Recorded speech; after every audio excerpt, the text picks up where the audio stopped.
So there isn't that much point to making this video, but I'm nonetheless going to review the graphic novel adaptation of A Wrinkle in Time, and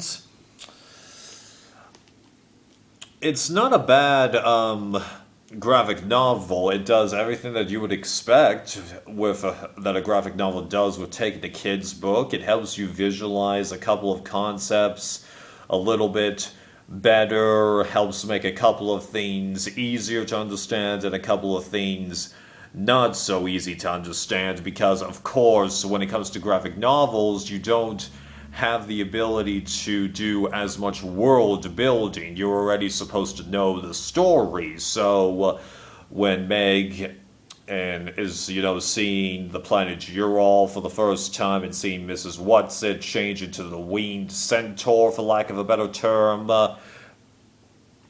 it doesn't have nearly the same impact, but thankfully, that end scene where she rescues Charles Wallace, that, in my mind, works much better in this bit, even though many would argue that there's actually less to work with in here, given how certain connecting words are left out, even though I'm pretty sure pretty much every single line of dialogue and thought that Meg has is included in here, which is why the book's pretty thick. It's about 400 pages, but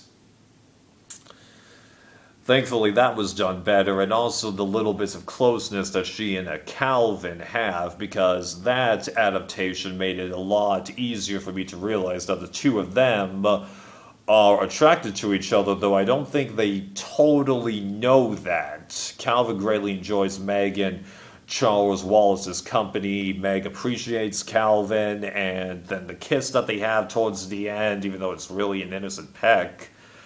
Heck, yeah.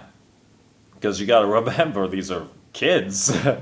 But that's all done a little bit better, though I'm not the biggest fan of the art style. Can't really open this thing because I'm holding this with one hand, but I kind of wish that they had done a little bit more to it than just showing everything in the blues, whites, and black. Some of that was appropriate, like the two-dimensional planets. Camazotz, it would be very appropriate for it to look kind of bleak, even though the planet that has Ant Beast is even more appropriate because the book describes it as just gray everywhere. But I think it would have been a little bit better, in my mind, if it was just a little bit different for Earth at the beginning and the end, because it looks so much like Ant Beast's planet. It just doesn't feel the same, even though it's like, we already know what Earth looks like, so why are you focusing on that? I guess that's the argument.